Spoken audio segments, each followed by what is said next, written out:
नमस्कार। इस ब्रीफिंग में शामिल होने के लिए आप सभी का धन्यवाद। जैसा कि आप सभी जानते हैं, 22 अप्रैल 2025 को लश्कर-ए-तैयबा से संबंधित पाकिस्तानी और पाकिस्तान प्रशिक्षित आतंकवादियों ने भारत में जम्मू और कश्मीर के पहलगाम में भारतीय पर्यटकों पर बर्बरतापूर्ण हमला किया। 25 भारतीयों और एक नेपाली नागरिक को कायरतापूर्ण मौत के घाट उतार दिया गया। मुंबई के 26 नवंबर 2008 के हमलों के बाद यह भारत में हुई किसी आतंकवादी हमले में मारे गए आम नागरिकों की संख्या की दृष्टि से सबसे गंभीर घटना है।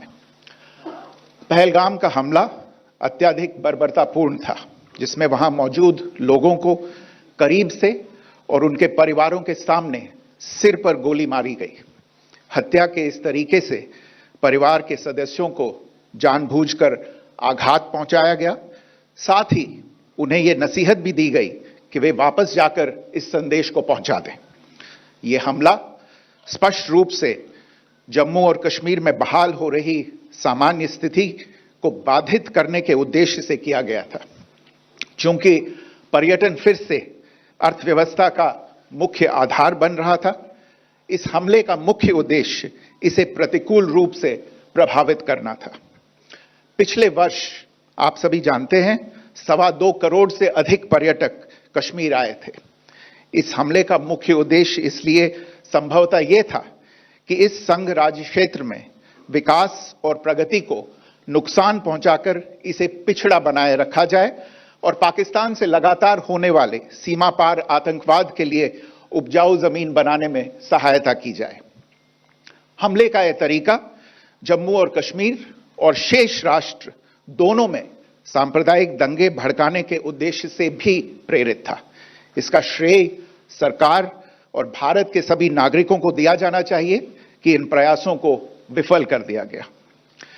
एक समूह ने खुद को रेजिस्टेंस फ्रंट TRF कहते हुए इस हमले की जिम्मेदारी ली है। यह समूह संयुक्त राष्ट्र द्वारा प्रतिबंधित पाकिस्तानी आतंकवादी समूह लश्कर-ए-तैयबा से जुड़ा हुआ है। यह उल्लेखनीय है कि भारत ने मई और नवंबर 2024 में संयुक्त राष्ट्र की 1267 कमेटी की सैंक्शंस मॉनिटरिंग टीम को अर्धवार्षिक रिपोर्ट प्रस्तुत की थी, जिसमें TRF के बारे में साफ इनपुट दिए गए थे। इससे पाकिस्तान स्थित आतंकवादी समूहों के लिए कवर के रूप में TRF की भूमिका सामने आई थी। इससे पहले भी दिसंबर 2023 में भारत ने इस टीम को लश्कर-ए-तैयबा और जैश-ए-मोहम्मद के बारे में सूचित किया था, जो TRF जैसे छोटे आतंकवादी समूहों के माध्यम से अपनी गतिविधियों को संचालित कर रहे हैं। इस संबंध में 25 अप्रैल को UN सिक्योरिटी काउंसिल प्रेस वक्तव्य में TRF के संदर्भ को हटाने के लिए पाकिस्तान के दबाव पर भी ध्यान दिया जाना चाहिए। पहलगाम आतंकवादी हमले की जांच से पाकिस्तान के साथ आतंकवादियों के संपर्क उजागर हुए हैं। रेजिस्टेंस फ्रंट द्वारा किए गए दावे और लश्कर-ए-तैयबा से ज्ञात सोशल मीडिया हैंडल द्वारा इसको रीपोस्ट किया जाना इसकी पुष्टि करता है। चश्मदीद गवाहों और विभिन्न जांच एजेंसियों को उपलब्ध अन्य सूचनाओं के आधार पर हमलावरों की पहचान भी हुई है। हमारी इंटेलिजेंस ने इस टीम के योजनाकारों और उनके समर्थकों की जानकारी जुटाई है।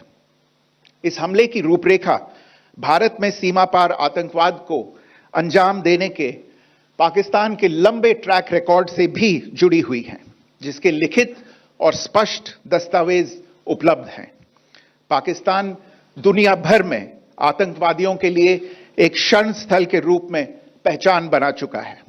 यहां अंतर्राष्ट्रीय स्तर पर प्रतिबंधित आतंकवादी सजा पाने से बचे रहते हैं।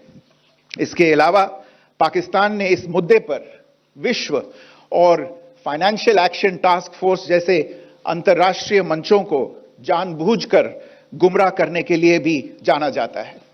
साजिद मीर का मामला, जिसमें इस आतंकवादी को पाकिस्तान ने मृत घोषित कर दिया था और फिर अंतर्राष्ट्रीय दबाव के परिणाम स्वरूप वो जीवित पाया गया, इसका सबसे स्पष्ट उदाहरण है। यह स्वाभाविक है कि पहलगाम में हुए इस हमले से जम्मू और कश्मीर के साथ साथ भारत के अन्य भागों में भी आक्रोश देखा गया। हमलों के बाद भारत सरकार ने स्वाभाविक रूप से पाकिस्तान के साथ संबंधों को लेकर कुछ कदम उठाए। आप सभी उन निर्णयों से अवगत हैं जिसकी घोषणा 23 अप्रैल को की गई थी। तथापि यह आवश्यक समझा गया कि 22 अप्रैल के हमले के अपराधियों और उनके योजनाकारों को न्याय के कटघरे में लाया जाए।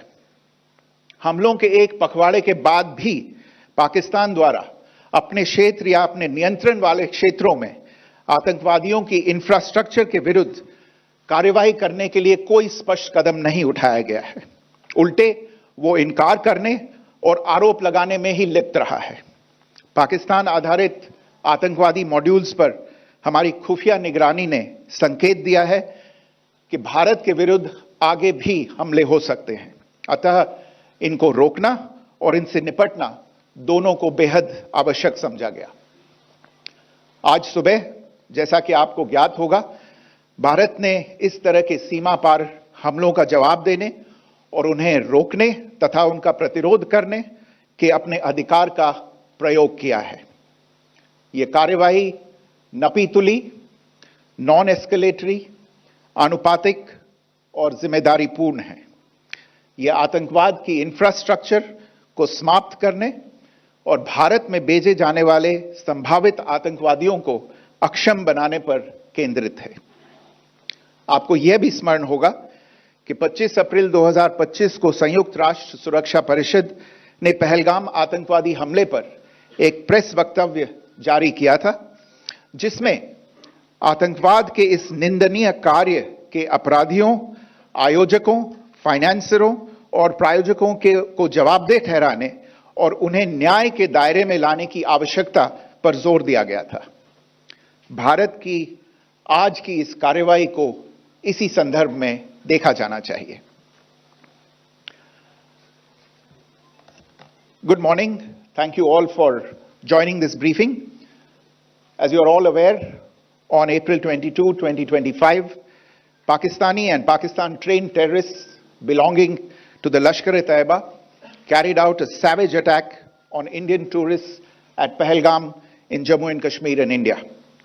They murdered 26 people, including one national of Nepal, causing the largest number of civilian casualties in a terrorist attack in India since the 26 November 2008 attacks in Mumbai. The attack in Pahalgam was marked by extreme barbarity, with the victims mostly killed with headshots from close range and in front of their families. Family members were deliberately traumatized through the manner of the killing, accompanied by the exhortation that they should take back the message. The attack was clearly driven by the objective of undermining the normalcy returning to Jammu and Kashmir. In particular, it was designed to impact the mainstay of the economy, tourism, with a record 23 million tourists visiting the valley last year. The calculation presumably was that harming growth and development in the Union territory would help keep it backward and create fertile ground for continued cross-border terrorism from Pakistan. The manner of the attack was also driven by an objective of provoking communal discord, both in Jammu and Kashmir and the rest of the nation. It is to the credit of the government and the people of India that these designs were foiled. A group calling itself the Resistance Front has claimed responsibility for the attack. This group is a front for the UN-proscribed Pakistani terrorist group Lashkar-e-Taiba. It is notable that India had given inputs about the TRF in the half-yearly report to the monitoring team of the UN's 1267 Sanctions Committee in May and November 2024, bringing out its role as a cover for Pakistan-based terrorist groups. Earlier too, in December 2023, India had informed the monitoring team about Lashkar and Jaish-e-Mohammed operating through small terror groups such as the TRF. Pakistan's pressure to remove references to TRF in the April 25 UN Security Council press statement is notable in this regard.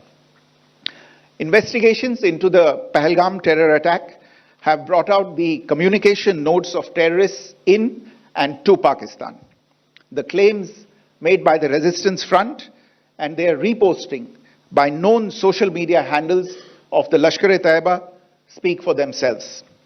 Identification of the attackers based on eyewitness accounts as well as other information available to law enforcement agencies has also progressed. Our intelligence has developed an accurate picture of the planners and backers of this team. The features of this attack also tie in with Pakistan's long track record of perpetrating cross-border terrorism in India, which is well documented and beyond question. Pakistan also has a well-deserved reputation as a haven for terrorists from around the world, with internationally proscribed terrorists enjoying impunity there.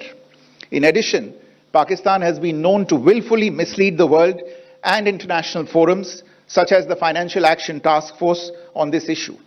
The Sajid Mir case, in which this terrorist was declared dead and then, in response to international pressure, brought back to life, found alive and arrested, is the most glaring example. The latest attack in Pahalgam has understandably generated deep anger in Jammu and Kashmir and in other parts of India. Following the attacks, the government of India naturally responded with a set of initial measures relating to our engagement with Pakistan. You're all aware of the decisions that were announced on the 23rd of April. However, it was deemed essential that the perpetrators and planners of the 22nd April attack be brought to justice. Despite a fortnight having passed since the attacks, there has been no demonstrable step from Pakistan to take action against the terrorist infrastructure on its territory or on territory under its control. Instead, all it has indulged in are denials and allegations. Our intelligence monitoring of Pakistan-based terrorist modules indicated that further attacks against India were impending. There was thus a compulsion both to deter and to preempt. Earlier this morning, as you would be aware, India exercised its right to respond and preempt as well as deter more such cross-border attacks. These actions were measured, non-escalatory, proportionate, and responsible. They focused on dismantling the terrorist infrastructure and disabling terrorists likely to be sent across to India. You would also recall that the Security Council on 25th April 2025 had issued a press statement on the Pahalgam terror attack, underlining, and I quote, the need to hold perpetrators, organizers, financiers, and sponsors of this reprehensible act of terrorism accountable and bring them to justice, unquote. India's latest actions should be seen in this context. Joining me for this briefing on our actions earlier this morning are Colonel Sophia Qureshi and Wing Commander Vyomika Singh. I will request them to share some details regarding Operation Sindoor with all of you.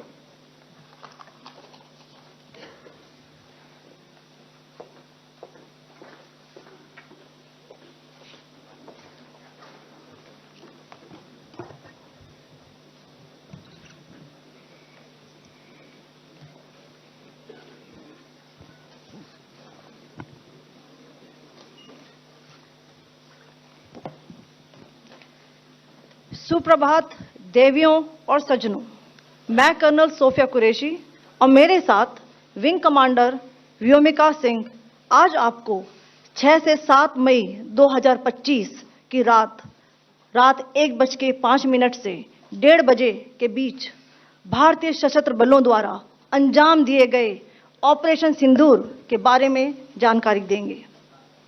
Operation सिंदूर 22 अप्रैल को पहलगाम में हुए विभत्स आतंकवादी हमले के शिकार मासूम नागरिकों व उनके परिवारों को न्याय देने के लिए लॉन्च किया गया था। इस कार्रवाई में 9 टेररिस्ट कैंप्स को टारगेट किया गया और पूरी तरह से इसे बर्बाद किया गया। पाकिस्तान में पिछले 3 दशकों से टेरर इंफ्रास्ट्रक्चर का निर्माण हो रहा है। इसमें recruitment, indoctrination centres, training areas व लॉन्च पैड शामिल थे, जो पाकिस्तान और पाक अधिकृत जम्मू कश्मीर POJK दोनों में फैले हैं। Operation Sindoor was launched by Indian Armed Forces to deliver justice to the victims of Pahalgam terror attack and their families.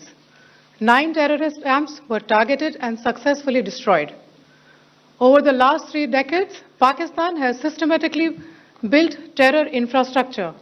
It is a complex web of recruitment and indoctrination centers, training areas for initial and refresher courses, and launch pads for handlers. These camps are located both in Pakistan as well as Pakistan-occupied Jammu and Kashmir areas. Some of the well-known training camps are located, as you can see on the screen. They are distributed from Savai Nala in the north, counting to approximately 21, ending at Bhagalpur to the south. इन लक्ष्यों का चयन विश्वसनीय intelligence सूचनाओं के आधार पर हुआ, ताकि आतंक गतिविधियों की रीढ़ तोड़ी जा सके, और यह खास ध्यान दिया गया कि निर्दोष नागरिकों और सिविलियन इंस्टॉलेशन को नुकसान न पहुंचे। The selection of these targets for Operation Sindoor was based on credible intelligence inputs and role of these facilities in perpetrating the terror activities. The locations were so selected to avoid damage to civilian infrastructures and loss of any civilian lives. This was done with due diligence, and the camps selected for targeting and their engagement will now be shown to you one by one. POJK के target मैं आपको बताना चाहूंगी। सबसे पहले सवाई नाला camp Muzaffarabad, जो कि POJK के लाइन ऑफ कंट्रोल से 30 किलोमीटर दूर है। यह एक लश्कर तौयबा का ट्रेनिंग सेंटर था। 20 अक्टूबर 2024 सोनमर्ग, 24 अक्टूबर 24 गुलमर्ग, 22 अप्रैल 2025 पहलगाम, इन हमलों के आतंकियों ने यहीं से प्रशिक्षण लिया था। सैयदना बिलाल कैंप मुजफ्फराबाद, यह एक जैश ए मोहम्मद का स्टेजिंग एरिया है। यह हथियार, विस्फोटक और जंगल सर्वाइवल ट्रेनिंग का केंद्र भी था। गुलपुर कैंप कोटली, यह LOC से 30 किलोमीटर दूर था। लश्कर तौयबा का बेस था, जो रजौरी, पुंछ में सक्रिय था। 20 अप्रैल 2023 को पुंछ में और 9 जून 2024 को तीर्थ यात्रियों के बस हमले में यहीं से आतंकी को ट्रेन किया गया था।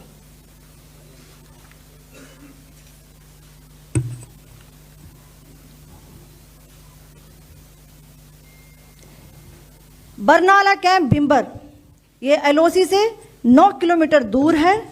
यहां पर हथियार, हैंडलिंग, IED व जंगल सर्वाइवल का प्रशिक्षण केंद्र था। अब्बास कैंप कोटली,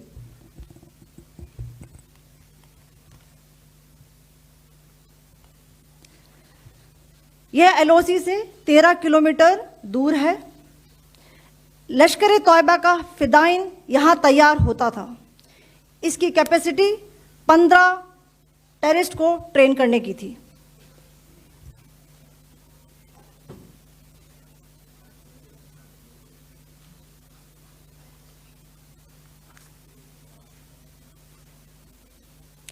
अब मैं पाकिस्तान के अंदर के टारगेट से अवगत कराना चाहूंगी। पहला, सर्जल कैंप सियालकोट, यह अंतर्राष्ट्रीय सीमा से 6 किलोमीटर की दूरी पर है, सांबा कठुआ के सामने।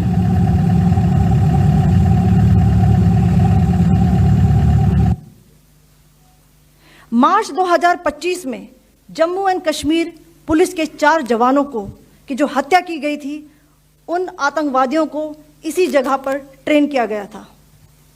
दूसरा, महमूना जाया कैंप सियालकोट, यह 18 से 12 किलोमीटर IB से दूर था। हिजबुल मुजाहिदीन का बहुत बड़ा कैंप था। ये कठुआ जम्मू क्षेत्र में आतंक फैलाने का नियंत्रण केंद्र था। पठानकोट एयरफोर्स बेस पर किया गया हमला भी इसी कैंप से प्लान और डायरेक्ट किया गया था। मरकज ताइबा मुरीद के, यह आईबी से 18 से 25 किलोमीटर दूरी पर है। 2008 के मुंबई हमले के आतंकी भी यहीं से प्रशिक्षित हुए थे। अजमल कसब व डेविड हेडली भी यहां ट्रेन हुए थे।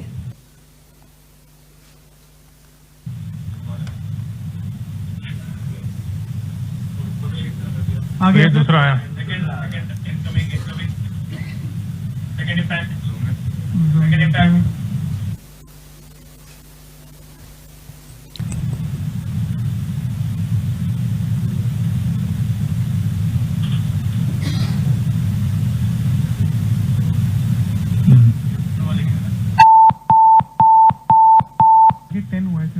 टारगेट 10 हुआ, एंक्लोजर सेम ही है। 7 it is hit the target. हाँ हाँ।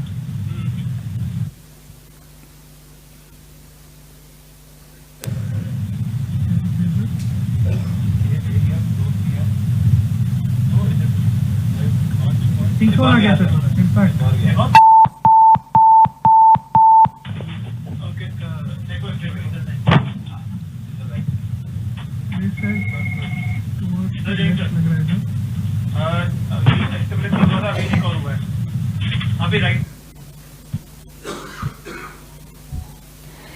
मरकज सुभान अल्लाह भावलपुर, ये इंटरनेशनल बाउंड्री से 100 किलोमीटर दूर है। जैश ए मोहम्मद का मुख्यालय था। यहाँ पर रिक्रूटमेंट, ट्रेनिंग व इंडॉक्ट्रिनेशन का केंद्र भी था। शीर्ष आतंकी अक्सर यहाँ आते थे। मैं आप सबको बताना चाहती हूँ कि किसी भी सैन्य ठिकाने का निशाना नहीं बनाया गया और अभी तक किसी तरह की नागरिक क्षति की रिपोर्ट नहीं है। धन्यवाद। जय Hind. The strike on the terror camps were undertaken through precision capability, as shown to you. A niche technology weapons with careful selection of warheads was ensured so that there will be no collateral damage. The point of impact in each of the target was a specific building or a group of buildings. All the targets were neutralized with clinical efficiency, and the results reiterate the professionalism of the Indian Armed Forces in the planning and execution of their operations. No military establishments were targeted.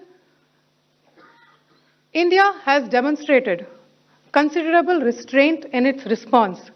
However, it must be said that the Indian Armed Forces are fully prepared to respond to Pakistani misadventures, if any, that will escalate the situation.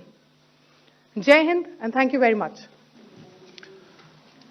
Ladies and gentlemen, friends in the media, I ask your indulgence today in view of the fact that this is still an evolving situation.